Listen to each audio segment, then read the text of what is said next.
नमस्कार। आकाशवाणी से प्रस्तुत है समाचार प्रभात।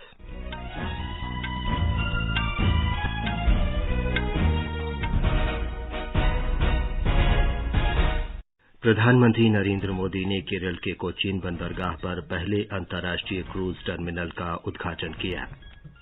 प्रधानमंत्री ने देश में डिजाइन और विकसित किया गया अत्याधुनिक युद्धक टैंक अर्जुन सेना को सौंपा। उत्तर प्रदेश में सभी उच्चतर शिक्षा संस्थानों में आज से शिक्षण कार्य सामान्य। वैश्विक मीडिया ने भारत की वैक्सीन कूटनीति की सराहना की। और चेन्नई में इंग्लैंड के साथ दूसरे क्रिकेट टेस्ट मैच में भारत दूसरी पारी में आज 1 विकेट पर 54 रन से आगे खेलेगा। समाचार प्रभात में निखिल कुमार के साथ मैं विमलेंदु पांडे। कोविड महामारी से देश एकजुट होकर लड़ रहा है। आप भी हमारे साथ सुरक्षा और बचाव के 3 आसान उपायों का संकल्प लें। मास्क पहनें, 2 गज की सुरक्षित दूरी बनाए रखें और हाथ और मुंह साफ रखें। अब समाचार विस्तार से। प्रधानमंत्री नरेंद्र मोदी ने कहा है कि भारत में आपदा को अवसरों में बदलने तथा वैश्विक बेहतरी में योगदान करने की क्षमता है। केरल के कोच्चि में कल 61 अरब रुपए की विकास परियोजनाएं राष्ट्र को समर्पित करते हुए श्री मोदी ने कहा कि हमारे आज के कार्य आने वाले वर्षों में विकास की गति तय करेंगे। We have gathered here to celebrate development of Kerala and development of India. The works being inaugurated cover a wide range of sectors. They will energize the growth trajectory of India. प्रधानमंत्री ने BPCL की propellant derivative petrochemical परियोजना राष्ट्र को समर्पित की।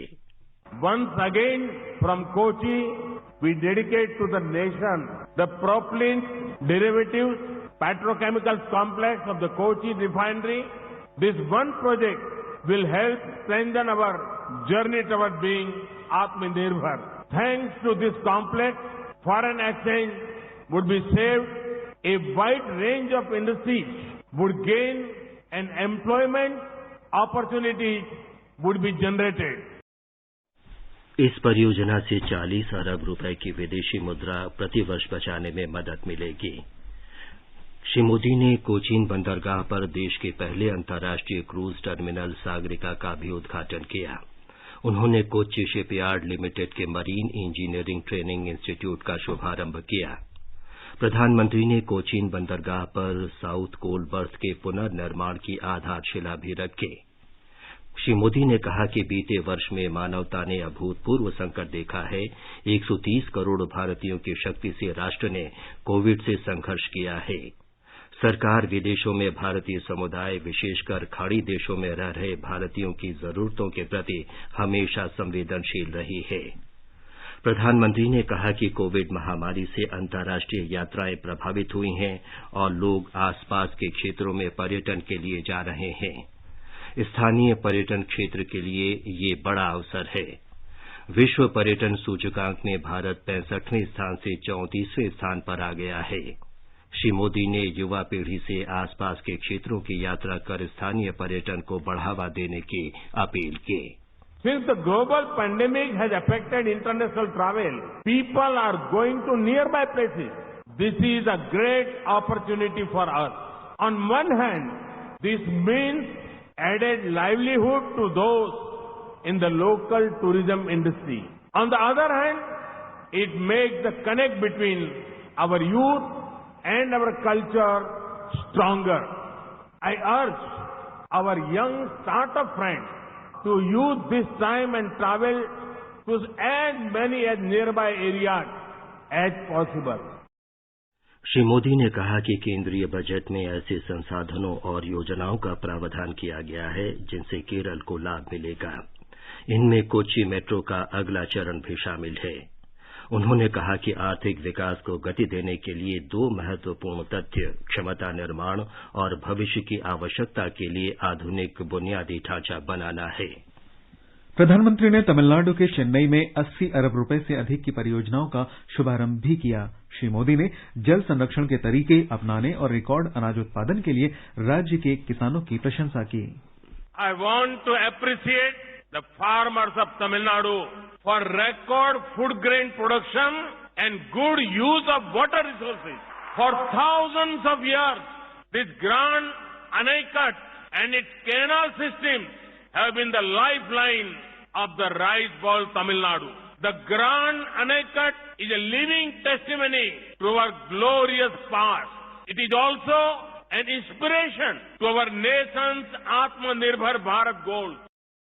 प्रधानमंत्री ने कहा कि सरकार सिंचाई प्रणाली में सुधार करेगी, जिससे राज्य में 2,27,000 एकड़ भूमि की सिंचाई की जा सकेगी। पुलवामा आतंकवादी हमले के बहादुर योद्धाओं को याद करते हुए श्री मोदी ने कहा कि भारत शांति में विश्वास करता है, लेकिन हर कीमत पर राष्ट्र की संप्रभुता की रक्षा करेगा। No Indian can forget this day. 2 years ago, the Pulwama attack happened. We pay homage to all the martyrs we lost in that attack. We are proud of our security forces. Their bravery will continue to inspire generations. इससे पहले प्रधानमंत्री ने चेन्नई में रक्षा अनुसंधान और विकास संगठन DRDO द्वारा स्वदेशी रूप से डिजाइन, विकसित और निर्मित अत्याधुनिक अर्जुन टैंक राष्ट्र को समर्पित किया। I am proud to dedicate to the country one more warrior to protect our frontiers. I am proud to hand over the indigenously designed and manufactured main battle tank Arjun Mark 1A. It also uses indigenous ammunition. Tamil Nadu is already the leading automobile manufacturing hub of India. Now I see Tamil Nadu evolving as the tank manufacturing hub of India. Shri Modi ने चेन्नई बीच और अट्टीपट्टू के बीच 22 kilometre लंबी rail line का उद्घाटन किया। प्रधानमंत्री ने Chennai metro rail के प्रथम चरण की विस्तार परियोजना की भी शुरुआत की। We are inaugurating the 9-kilometer stretch of the Chennai Metro Rail Phase 1 project. This would go from Washermanpet to Bimco Nagar. This project has been completed on schedule despite the global pandemic. The civil construction activities were done by Indian contractors. The rolling stock had been procured locally. This in line with the boost to Atmanirbhar Bharat. प्रधानमंत्री नरेंद्र मोदी कल video conference के माध्यम से महाराजा सुहेलदेव स्मारक और चितौरा झील के विकास कार्यों की आधारशिला रखेंगे। उत्तर प्रदेश के बहराइच में ये कार्यक्रम महाराजा सुहेलदेव की जयंती के उपलक्ष्य में आयोजित किया जा रहा है। राज्य के मुख्यमंत्री योगी आदित्यनाथ भी इस अवसर पर उपस्थित रहेंगे। इस विकास परियोजना में महाराजा सुहेलदेव की अश्वारोही प्रतिमा स्थापित की जाएगी तथा इसके साथ ही चितौरा झील के आसपास कैफेटेरिया, अतिथि गृह और चिल्ड्रन पार्क जैसी सुविधाएं विकसित की जाएंगी। महाराजा सुहेलदेव को देश के प्रति उनकी सेवाओं और समर्पण के लिए याद किया जाता है। वे हमेशा से ही लोगों के लिए प्रेरणा के स्रोत रहे हैं। ये स्मारक स्थल पर्यटन के नजरिए से भी काफी फायदेमंद होगा। उत्तर प्रदेश में सभी डिग्री कॉलेज, राजकीय और प्राइवेट विश्वविद्यालय तथा अन्य शैक्षणिक संस्थान आज से सामान्य रूप से खुल जाएंगे। उत्तर प्रदेश उच्चतर शिक्षा विभाग ने एक पत्र में सभी प्राइवेट और राज्य विश्वविद्यालयों के कुलपतियों तथा निदेशकों से कहा है कि वे आज से सामान्य कार्य शुरू कर दें। राज्य सरकार ने पिछले वर्ष 23 नवंबर को सभी विश्वविद्यालयों, डिग्री कॉलेजों और उच्च शिक्षा के शैक्षणिक संस्थानों को कुछ प्रतिबंधों के साथ दोबारा खोलने के आदेश दिए थे। ब्यौरा हमारे संवाददाता से। उच्च शिक्षा विभाग द्वारा जारी दिशा निर्देशों के अनुसार अध्यापकों और छात्रों सभी के लिए मास्क पहनना अनिवार्य होगा। छात्र सोशल डिस्टेंसिंग का पालन करते हुए कक्षाओं में 6 फुट की दूरी बनाकर बैठेंगे। सभी संस्थानों को अपनी कक्षाओं को विसंक्रमित करने और थर्मल स्कैनिंग की व्यवस्था सुनिश्चित करनी होगी। अगर किसी छात्र, अध्यापक या कर्मचारी में खांसी, जुकाम या बुखार के लक्षण दिखाई देते हैं तो उन्हें संस्था में आने की अनुमति नहीं दी जाएगी और उन्हें वापस घर भेज दिया जाएगा। किसी व्यक्ति में कोविड-19 के लक्षण दिखने पर उनको तत्काल कोविड-19 टेस्ट कराने के लिए कहा जाएगा। उधर राज्य में कक्षा 6 से 8 तक के स्कूल 10 फरवरी से खुल गए हैं और कक्षा 1 से 5 तक के विद्यालय 1 मार्च से खुल जाएंगे। MS यादव, आकाशवाणी समाचार, लखनऊ। छत्तीसगढ़ में भी 9वीं और 12वीं कक्षा के स्कूल आज से खुल जाएंगे। राज्य में स्कूलों में व्यक्तिगत उपस्थिति भी आज से शुरू होगी। सभी शैक्षिक संस्थानों से कोविड मानकों का पालन करने को कहा गया है। छत्तीसगढ़ माध्यमिक शिक्षा बोर्ड ने 10वीं और 12वीं कक्षा की बोर्ड परीक्षाओं की तारीखों की घोषणा कर दी है। इसके अनुसार कक्षा 10 की बोर्ड परीक्षाएं 15 अप्रैल से और कक्षा 12 की परीक्षाएं 3 मई से शुरू होंगी। महाराष्ट्र के कई जिलों में आज से कॉलेज फिर से खुल रहे हैं। राज्य सरकार ने 50% क्षमता के साथ कॉलेज फिर से खोलने की अनुमति दे दी है। सभी कॉलेजों को कोविड मानक संचालन प्रक्रिया का पालन करना होगा। राज्य के कई भागों में कुछ सप्ताह पहले स्कूलों में उच्चतर कक्षाएं पहले से ही शुरू हो चुकी हैं। राज्य के उच्चतर और तकनीकी शिक्षा मंत्री उदय सामंत ने कहा कि विद्यार्थियों को चालू शैक्षिक वर्ष के लिए 75% उपस्थिति के नियम से छूट दी जा रही है। उत्तराखंड में चमोली जिले के एनटीपीसी परियोजना स्थल पर सुरंग से 2 और लोगों के शव निकाले गए हैं। अब तक बचाव दल ने 53 शव निकाले हैं।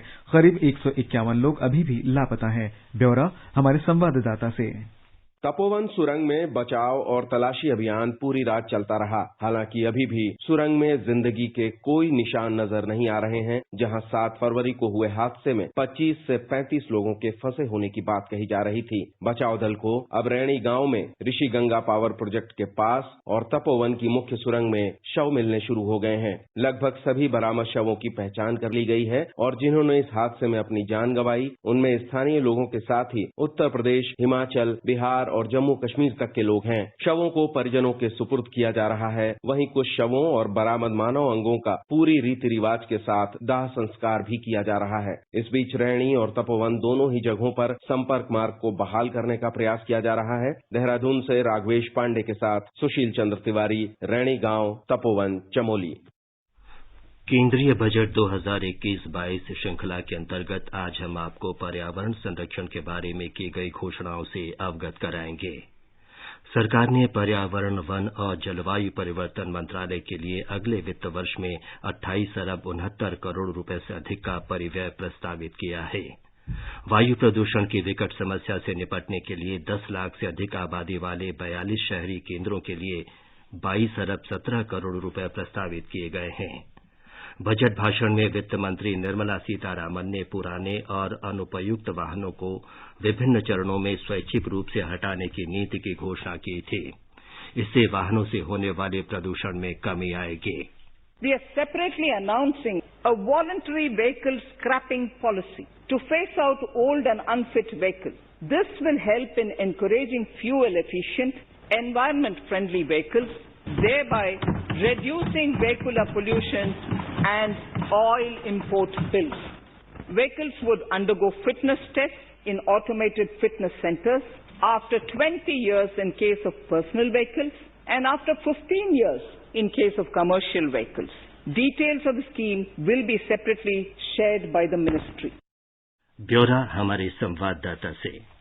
बजट में वायु प्रदूषण, जल जीवन मिशन और परिवहन से जुड़ी कई घोषणाएं की गई है। हरित ऊर्जा स्रोतों से हाइड्रोजन पैदा करने के लिए 2021-22 में हाइड्रोजन एनर्जी मिशन शुरू करने का प्रस्ताव है। वहीं गैर पारंपरिक ऊर्जा क्षेत्र को बढ़ावा देने के लिए भारतीय सौर ऊर्जा निगम को 1000 करोड़ रुपए और नवीकरणीय ऊर्जा विकास एजेंसी को 1500 करोड़ रुपए का आवंटन किया गया है। इसके अलावा शहरी इलाकों में स्वच्छता को बढ़ावा देने के लिए स्वच्छ भारत मिशन शहरी के दूसरे चरण की शुरुआत की जाएगी। इस अभियान के लिए 1,41,000 करोड़ रुपए से अधिक का आवंटन किया गया है। वहीं शहरी क्षेत्रों में सार्वजनिक बस परिवहन सेवा को मजबूती देने के लिए 18,000 करोड़ रुपए आवंटित किए गए हैं। प्रज्ञा के साथ मैं दीपेंद्र कुमार, आकाशवाणी समाचार, दिल्ली।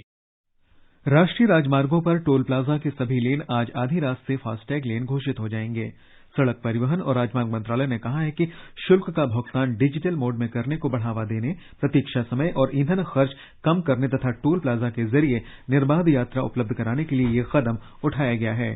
टोल प्लाजा के फास्टैग लेन में बिना फास्टैग या वैध फास्टैग न होने पर प्रवेश करने पर उस श्रेणी के लिए लागू शुल्क का 2 गुना जुर्माना देना पड़ेगा। मंत्रालय ने इस वर्ष 1 जनवरी से M और N श्रेणी के मोटर वाहनों में फास्टैग लगाना अनिवार्य कर दिया था। श्रेणी M के अंतर्गत कम से कम 4 पहिया वाले वे वाहन आते हैं जिनका इस्तेमाल यात्रियों को लाने ले जाने के लिए किया जाता है। वहीं N श्रेणी के अंतर्गत सामान ले जाने के लिए इस्तेमाल होने वाले कम से कम 4 पहिया मोटर वाहन शामिल हैं। ऐसे वाहन सामान के अलावा यात्रियों को भी ले जा सकते हैं। प्रधानमंत्री कौशल विकास योजना के अंतर्गत रोजगार प्रदान करने की दिशा में गुजरात देश का अग्रणी राज्य हो गया है। केंद्रीय कौशल विकास और उद्यमिता राज्य मंत्री R.K. सिंह ने शुक्रवार को राज्यसभा में ये जानकारी दी। राज्य में 37,570 से अधिक युवाओं को प्रधानमंत्री कौशल विकास योजना के दूसरे चरण के अंतर्गत प्रशिक्षण दिया गया है। ब्यौरा हमारी संवाददाता से। राज्य में लगभग 14,450 लाभार्थियों को प्रधानमंत्री कौशल्य विकास योजना के तहत रोजगार प्राप्त हुआ है। राज्य के श्रम और रोजगार विभाग के अतिरिक्त मुख्य सचिव विपुल मित्रा ने बताया कि PMKVY 2 के तहत गुजरात में 27 क्षेत्रों का समावेश किया गया है। कुल पंजीकरण में 63% महिलाएं हैं। श्री मित्रा ने बताया कि परिधान उद्योग में सबसे ज्यादा रोजगार दिए गए हैं। उन्होंने कहा कि इस योजना के तहत भारत के कुल प्रशिक्षुओं में से 30% प्रशिक्षुओं को रोजगार प्रदान करने के साथ गुजरात देश में अग्रणी है। अपर्णा खून, आकाशवाणी समाचार, अहमदाबाद। और आगे बढ़ने से पहले एक नजर मुख्य समाचारों पर। प्रधानमंत्री नरेंद्र मोदी ने केरल के कोचीन बंदरगाह पर पहले अंतर्राष्ट्रीय क्रूज टर्मिनल का उद्घाटन किया। प्रधानमंत्री ने देश में डिजाइन और विकसित किया गया अत्याधुनिक युद्धक टैंक अर्जुन सेना को सौंपा। उत्तर प्रदेश में सभी उच्चतर शिक्षा संस्थानों में आज से शिक्षण कार्य सामान्य। वैश्विक मीडिया ने भारत की वैक्सीन कूटनीति की सराहना की और चेन्नई में इंग्लैंड के साथ दूसरे क्रिकेट टेस्ट मैच में भारत दूसरी पारी में आज एक विकेट पर 54 रन से आगे खेलेगा। भारत के सहायता कार्यक्रम वैक्सीन मैत्री के अंतर्गत सहयोगी देशों को देश में ही निर्मित कोविड की वैक्सीन भेजने का काम शुरू करने के लगभग 1 महीने बाद वैश्विक मीडिया ने भारत की भूरी भूरी प्रशंसा की है। वॉल स्ट्रीट जर्नल के एरिक बेलमैन ने कहा कि भारत वैश्विक वैक्सीन कूटनीति में उभरकर सबसे आगे आया है। भारत के दृष्टिकोण की सराहना करते हुए उन्होंने कहा कि भारत ने अपने नागरिकों को दी गई खुराकों से 3 गुना अधिक खुराक निर्यात की है और अपने कार्यक्रमों को प्रभावित किए बिना वो अधिक वैक्सीन की आपूर्ति कर सकता है। यारोस्लाव ट्रामिफोव और बेलमैन ने वॉल स्ट्रीट जर्नल में एक खबर प्रकाशित की है जिसका शीर्षक है कोविड कूटनीति में भारत वैक्सीन के सुपर पावर के रूप में उभरा। इसमें कहा गया है कि भारत फार्मास्यूटिकल का एक बहुत बड़ा केंद्र है जिसने वैश्विक वैक्सीन का लगभग 60% हिस्सा तैयार किया है। भारत ने वैक्सीन मैत्री कार्यक्रम 20 जनवरी को शुरू किया था और कोविड वैक्सीन की पहली खेप भूटान, मालदीव को भेजी गई। न्यूयॉर्क टाइम्स ने एक रिपोर्ट में कहा है कि भारत में वैक्सीन उत्पादन की असीमित क्षमता है और उसने पड़ोसी मित्र देशों और कुछ अन्य देशों को भी वैक्सीन की लाखों खुराकें भेजी हैं। चीन में कोरोना वायरस की जांच कर रहे विश्व स्वास्थ्य संगठन के जांचकर्ताओं का कहना है कि इस महामारी के प्रकोप के निशान दिसंबर 2018 में वुहान में काफी क्षेत्रों तक मिले थे। समाचार एजेंसी CNN ने खबर दी है कि जांचकर्ता वुहान से उन हजारों नमूने कब्जे में लेने की कोशिश कर रहे हैं जिन्हें चीन ने अब तक जांच के लिए उपलब्ध नहीं कराया है। विश्व स्वास्थ्य संगठन मिशन के एक प्रमुख जांचकर्ता पीटर बेन इम्बारिक ने CNN को एक इंटरव्यू में बताया कि मिशन को 2019 में बड़ी संख्या में इस महामारी से जुड़े निशान मिले थे। ओडिशा में 80 लाख लोगों की कोविड जांच का रिकॉर्ड कायम किया गया है। राज्य में 80,24,000 नमूनों की जांच की जा चुकी है। अधिकतर रोगी स्वस्थ हो चुके हैं। राज्य में केवल 760 लोगों का उपचार चल रहा है। ओडिशा में आज से स्वास्थ्य सेवा कार्मिकों के लिए कोविड टीकाकरण का दूसरा चरण शुरू हो रहा है। बिहार में 4,92,000 से अधिक स्वास्थ्य सेवा और अग्रिम पंक्ति के कर्मियों को कोविड के बचाव के टीके लगाए जा चुके हैं। राज्य के किसी भी भाग से टीके के प्रतिकूल असर की कोई खबर नहीं है। राज्य सरकार आज से स्वास्थ्य कर्मियों को कोविड टीके की दूसरी डोज देना शुरू कर रही है। इस बीच बिहार में अब तक 2,59,500 से अधिक रोगी कोरोना संक्रमण से मुक्त हो चुके हैं। राज्य में कोविड से स्वस्थ होने की दर बढ़कर 99.18% हो गई है। दिल्ली में पिछले 24 घंटों के दौरान कोविड संक्रमण के 150 नए रोगियों की पुष्टि हुई। शहर में संक्रमित व्यक्तियों की कुल संख्या बढ़कर 6,36,000 से अधिक हो गई है। दिल्ली सरकार ने कहा है कि 6,25,000 से अधिक रोगी पूरी तरह स्वस्थ हो चुके हैं। पिछले 24 घंटों में 158 रोगी स्वस्थ हुए, जबकि 2 लोगों की मृत्यु हुई। दिल्ली में फिलहाल 1,031 रोगियों का उपचार चल रहा है। महाराष्ट्र में नक्सल प्रभावित गढ़चिरौली जिले ने 2021 के ग्राम पंचायत चुनाव के दौरान इतिहास रच दिया है। गढ़चिरौली जिला पुलिस और प्रशासन के संयुक्त प्रयासों से पिछले महीने हुए ग्राम पंचायत के चुनाव पूरी तरह से शांतिपूर्ण संपन्न हुए। ब्यौरा हमारे संवाददाता से। गढ़चिरौली में इस साल 12 तालुका में 2 चरणों में 920 केंद्रों पर ग्राम पंचायत चुनाव हुए। दोनों चरणों में 80% से ज्यादा मतदाताओं ने मतदान किया। यह विशेष उल्लेखनीय है कि इस प्रक्रिया में महिलाओं की सहभागिता पुरुषों से ज्यादा थी। जावली बुद्रुक गांव में तो लगभग 54 साल के बाद ग्राम पंचायत इलेक्शन हुआ है। 177 अति संवेदनशील तथा 377 संवेदनशील केंद्रों के साथ सभी जगहों पर गढ़चिरौली पुलिस ने शांतिपूर्ण तरीके से यह प्रक्रिया पूर्ण की। गढ़चिरौली की जनता ने नक्सलियों द्वारा दिए गए भय तथा हिंसाचार की धमकियों को नकारते हुए इस लोकतांत्रिक क्रिया पर अपना विश्वास जताया है। जीवन भावसार, आकाशवाणी समाचार, मुंबई। मुख्य निर्वाचन आयुक्त सुनील अरोड़ा ने कहा है कि केरल में विधानसभा चुनाव की तारीख के बारे में फैसला विशु, ईस्टर और रमजान जैसे त्योहारों को ध्यान में रखते हुए किया जाएगा। उन्होंने कहा कि मतदान की तारीख तय करते समय केंद्रीय माध्यमिक शिक्षा बोर्ड और राज्य शिक्षा बोर्ड की परीक्षाओं को भी ध्यान में रखा जाएगा। श्री अरोड़ा कल तिरुवनंतपुरम में एक संवाददाता सम्मेलन में बोल रहे थे। निर्वाचन आयोग का दल चुनाव की तैयारियों का जायजा लेने के लिए 2 दिन के केरल दौरे पर था। दिल्ली पुलिस ने विवादास्पद टूल किट दस्तावेज के संबंध में पहली गिरफ्तारी की है। स्वीडन की पर्यावरण कार्यकर्ता ग्रेटा थुनबर्ग ने इस संबंध में ट्वीट किया था। पुलिस ने कल बेंगलुरु से 21 वर्षीय कार्यकर्ता दिशा रवि को गिरफ्तार किया है। उसे दिल्ली पुलिस की साइबर अपराधों की रोकथाम और जागरूकता के लिए गठित पुलिस टीम ने गिरफ्तार किया। उसे अदालत में पेश किया गया और 5 दिन की पुलिस हिरासत में भेजा गया।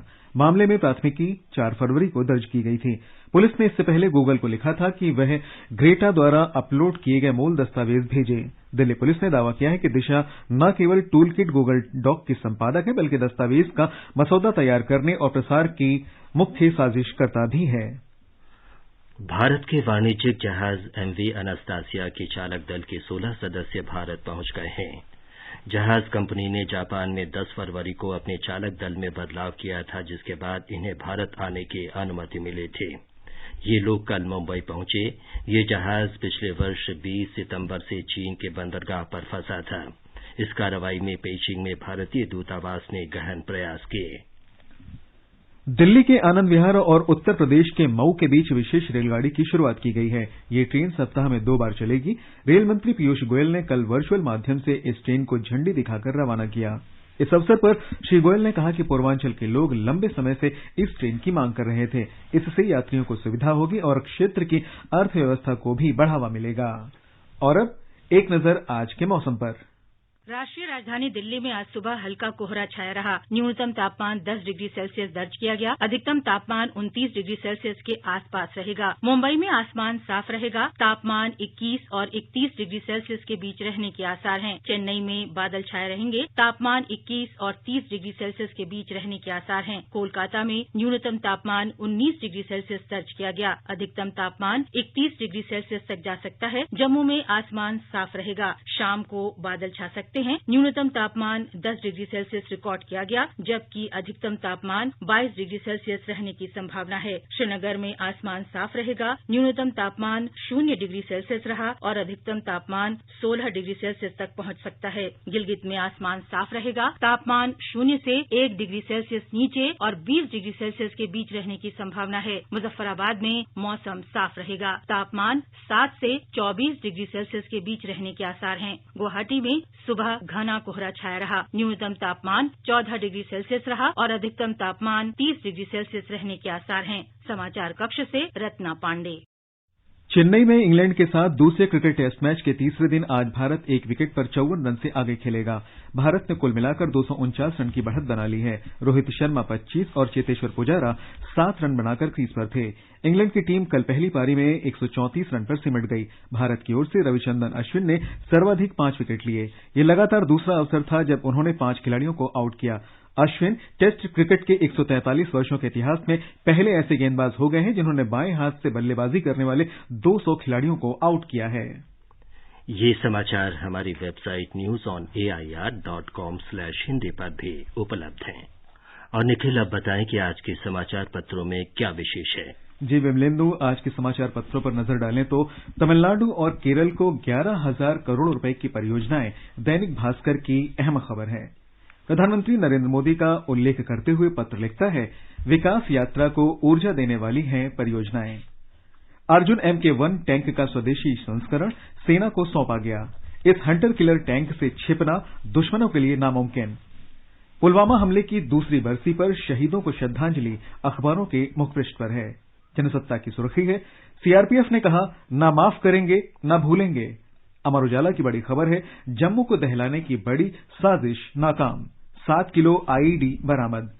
श्रीनगर और चंडीगढ़ से 3 मददगार गिरफ्तार, संदिग्ध ऐप पर पाकिस्तान से मिल रहा था निर्देश। नव भारत टाइम्स की सुर्खी है, भारत में कोरोना से स्वस्थ होने की दर सबसे ज्यादा, 1 अक्टूबर से दैनिक मृत्यु दर में आ रही है गिरावट। कोरोना जांच में फर्जीवाड़े पर राजस्थान पत्रिका की टिप्पणी है, टेस्टिंग डेटा में इन्फेक्शन, ढिलाई का टेस्ट, नाम, पते और नंबर फर्जी। राजस्थान, मध्य प्रदेश और छत्तीसगढ़ में कई गड़बड़ियां उजागर हुई। हिंदुस्तान की बड़ी खबर है, टूल किट केस में पहली गिरफ्तारी, पर्यावरण कार्यकर्ता दिशा को बेंगलुरु से पकड़ा गया। भड़काऊ संदेश संपादित और साझा करने का आरोप, खालिस्तानी संगठन से जुड़े तार।